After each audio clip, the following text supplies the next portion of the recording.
It was an arrest that stunned the nation. A New York City police officer taken into custody after sharing disgusting fantasies about murdering his wife and then cannibalizing her.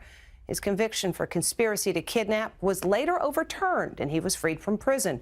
Now, stripped of his badge, he's speaking out in this chilling exclusive interview with our Diane McInerney. He's known as the Cannibal Cop, the police officer whose disturbing fantasies about cooking and eating women made front-page news. A New York City police officer has been arrested in a failed plot to kidnap dozens of women, cook them, and then eat them. Gil Valle was busted when his wife found out he was visiting a sick online chat room in which he described a plot to kidnap, kill her, and eat her like a cannibal. Why would you use your wife, a real person who you're married to, you have a baby with her, and you're talking about killing her, cooking her, and eating her?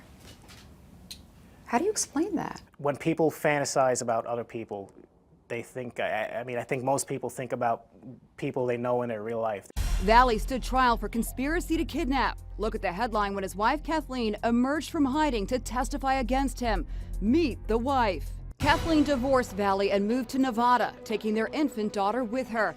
Although Valle was found guilty by a jury, the verdict was overturned. But his career as an officer in the nation's largest police force was over. Now, a free man, he's speaking exclusively to Inside Edition and claims his thoughts about cannibalism were just fantasy and that he never meant it. It's not a crime to fantasize about people you know. It's not a crime to fantasize about committing crimes against people you know. With his chat room buddies, Valle, using the moniker Girl Meat Hunter, also fantasized about kidnapping and cooking Kimberly Sauer, a close friend from college.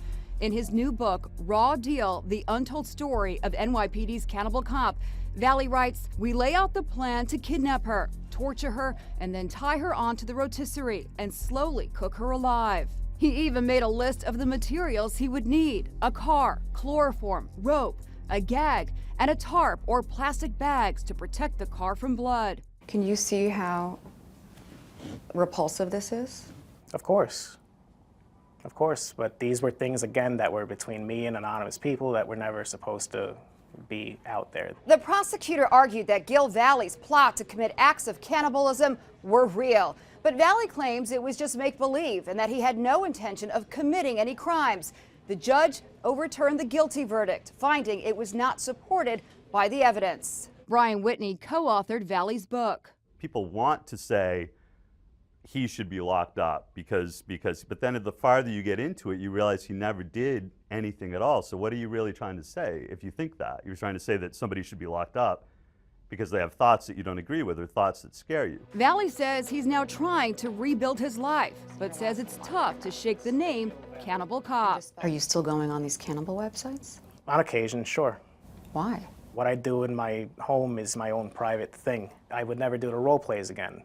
That's different, but that doesn't mean that I'm not allowed to still look at pornography if I want to. Don't you think that you could benefit from being treated for this? No, if someone can snap a finger or say a magic word and I can get this out of my head, then sure, but like I said, no one chooses the kind of things they're into. Valle tells us he does see a shrink once a week, but none of his therapy specifically focuses on cannibalistic fantasies.